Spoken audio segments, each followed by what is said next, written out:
show you some fall garden cleanup. Before I start, I'm going to clean my pruners and scissors with alcohol swabs. You could also clean them with a household disinfectant.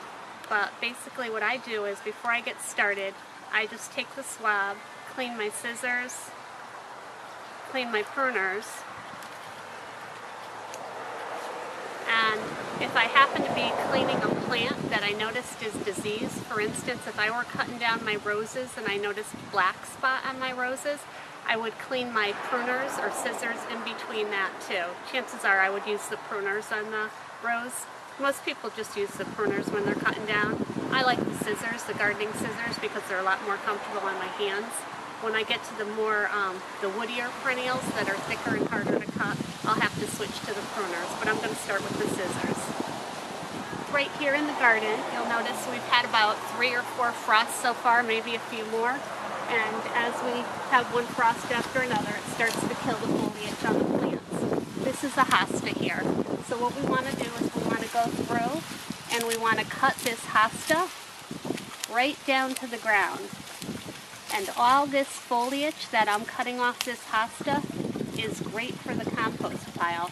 So you can add that right to your compost pile. And you want to just come right straight down and get all of it right to the ground. Just clean it up real good. Now right next to the hosta here, you'll notice that I have a grass, a Conocloa. It still looks pretty good. Like about half of it got hit by the frost. The other half still looks good. But since I'm in this garden, I'm going to cut this grass right down. And it'll come back next year. And I'll just keep this garden nice and clean. Also in this garden, you'll notice I have a lot of verbena. The verbena still looks great. So I'm going to keep the verbena here probably to Thanksgiving. As long as it keeps blooming till then, I'll keep it there till then. As we go down this garden, I've got another hosta that I'm just going to... Actually, this has been hit with so many frosts, as you can see. I can just pull this foliage right off. I don't even have to cut most of it because it's so wet and soggy from all the frost. Also, you'll notice in this garden here, I have a tomato plant that happened to just seed here. We must have somehow, an animal could have dropped the seed or we could have dropped the tomato. But this has been hit by many frosts too. The tomatoes aren't any good anymore, you can see.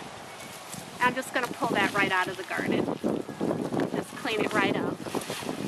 I'm going to clean up. I've got more grasses and hostas to clean in here.